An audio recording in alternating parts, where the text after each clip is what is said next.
Let us help you reach your peak in retirement. It's time for Retirement Elevated with Sean Lee. Hey everybody, welcome into this edition of Retirement Elevated Podcast with Sean and myself, talking about investing, finance, and retirement. What's up, bud? How are you? I'm doing well, man. How are you? Pretty crazy day. Yeah. Today we are taping this podcast. It's the 24th, and was that like a whistle down? Was that like a balloon running out of air or something I heard in the background? It should have been. Because the market's down 3.56% at the time you and I are taping this. What you think? Points. 1,000 points. Yeah.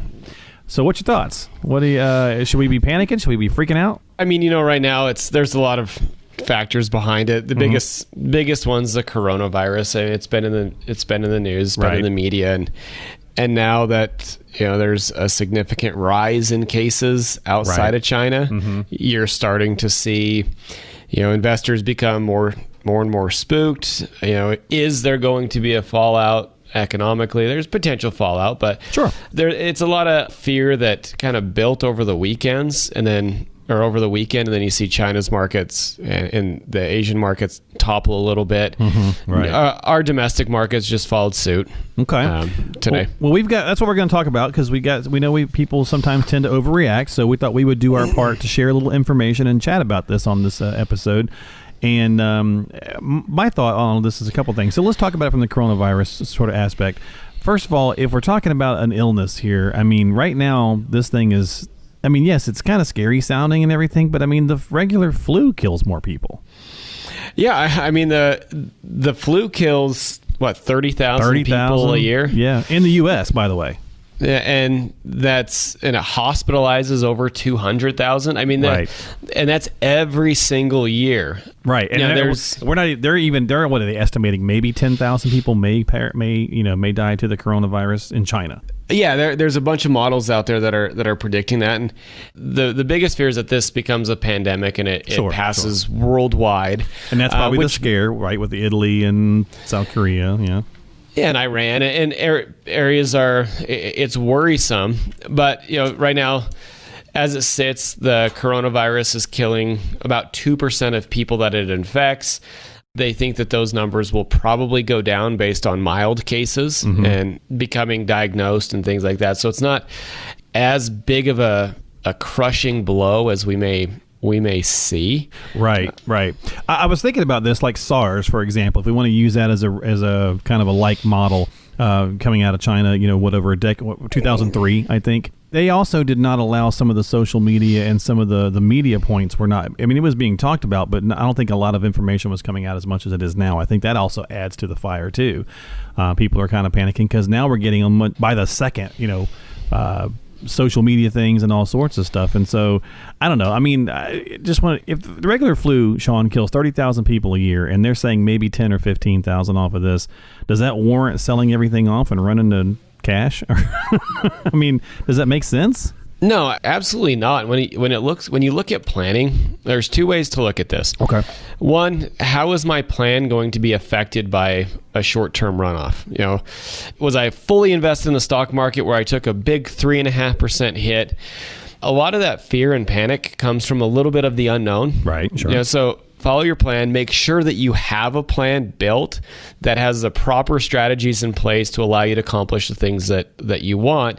It helps you to alleviate some of the emotions of the market when you start to focus on the fundamentals of your plan and less about the ups and downs. Right. Okay.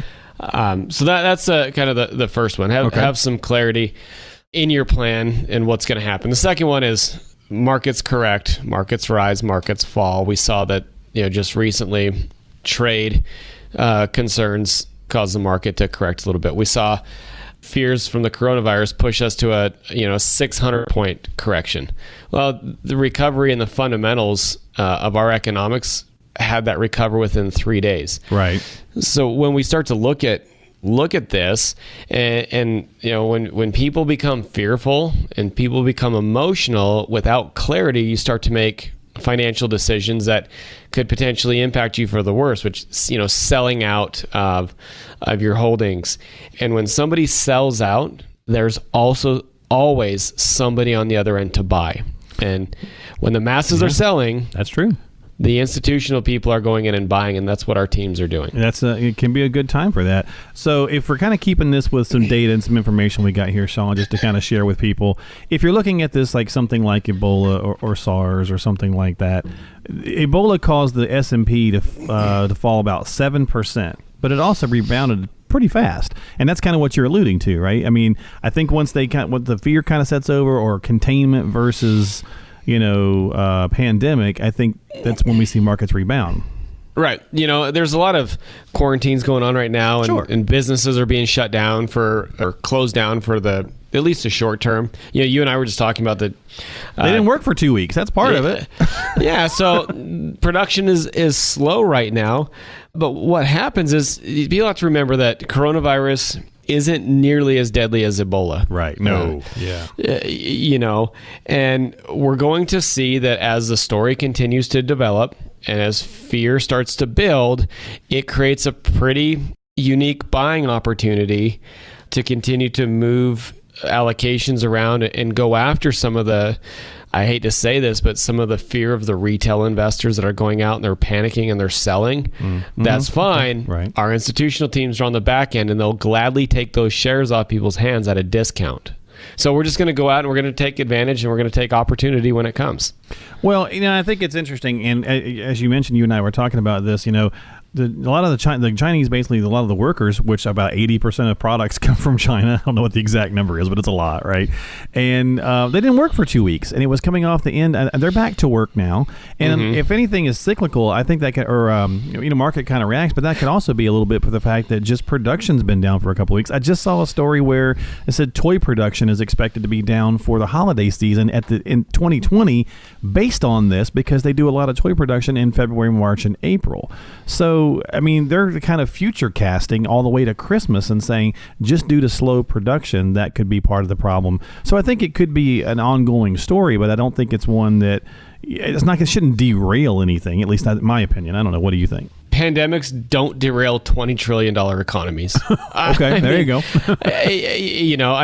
Yes, it could be it's going to cause some hiccups, sure. Yeah, but right now, if you go back, and we talk a lot about consumer confidence, we talk about unemployment here in the U.S., these stories that are coming out, the flu or coronavirus and all this stuff, yeah, they create panic, but they do very little to alter the fundamentals that drive our U.S. economy at this point in time.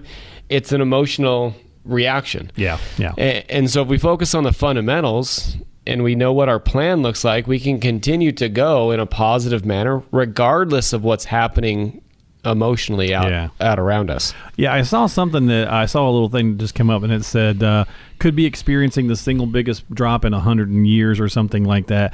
But it did say, and I was actually glad to see that this media report said that. It did say, but by comparison, for example, if we want to look at Black Monday back in 1987, it was 23% or something like that. A 500-point drop was 23%. The market's grown so much now, Sean, that 3%, 1,000 points is only 3%. I mean, you got to kind of factor that in, right? We're talking 3%, not the end of the world. Right, and it's earnings from the start of the year. So the start of this year, and it's February. Yeah, so we lost some earnings. There will be some recovery that goes on. Yeah. But, I don't mind to sound cold or crass. No, I think that's what we're talking about analytically. Yeah, from a fundamental standpoint, if we're allocated to where we're invested in the markets and we took a 3.5% loss and we're not comfortable with that, maybe that's a good indicator that I'm really not quite sure how I'm allocated, how my accounts are structured. Maybe I should take a step and go and speak with somebody to get a clear handle on how I'm currently invested and how that's going to affect my plan down the road. That's a great point. Well, I think we'll wrap it up with that and just kind of say, look, it's easy to get worked up. It's easy to get concerned. Certainly the story is going to continue to develop, and we'll, I'm sure, talk about it from time to time. But if you think about 2019 ended up being a really good overall year for the market, right, Sean? isn't right. it? Pretty high. But there were several times during 2019 when it dropped quite a bit, didn't it? Like there were a couple of months where it knocked down for a few weeks, and then a couple of months later it was back up. Down, up, down, up. I kept calling when we were doing the podcast all last year. I kept calling it Rocky. Like it seems like it would get beat down and it would get back up again, like a Rocky movie. Right. It's just ebbs and flows, a little bit of corrections to keep the market moving forward. Fundamentals. Okay. Yep. Just remember, fundamentals should drive the economy. And fundamentally, we're still pretty strong right now. There you go.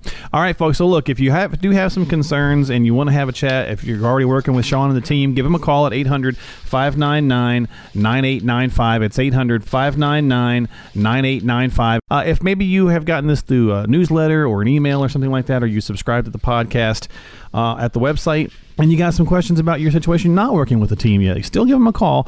Don't panic, but don't take any action until you talk with your advisor or an advisor. We always say that on the show. So make sure you reach out to them. 800-599-9895. Again, 800-599-9895 to talk with Sean Lee and the team at Elevated Retirement Group, serving the entire state of Utah, really. And you can find them online at elevatemyretirement.com. That's elevatemyretirement.com. All right, my friend, I will see you in a couple of weeks for another podcast, and we'll have a happier subject, hopefully. Sounds good. Thanks, man. Take care, folks. We'll see you next time here on the podcast. Don't forget to subscribe on Apple, Google, Spotify, and all those type places. We'll see you next time. Thanks.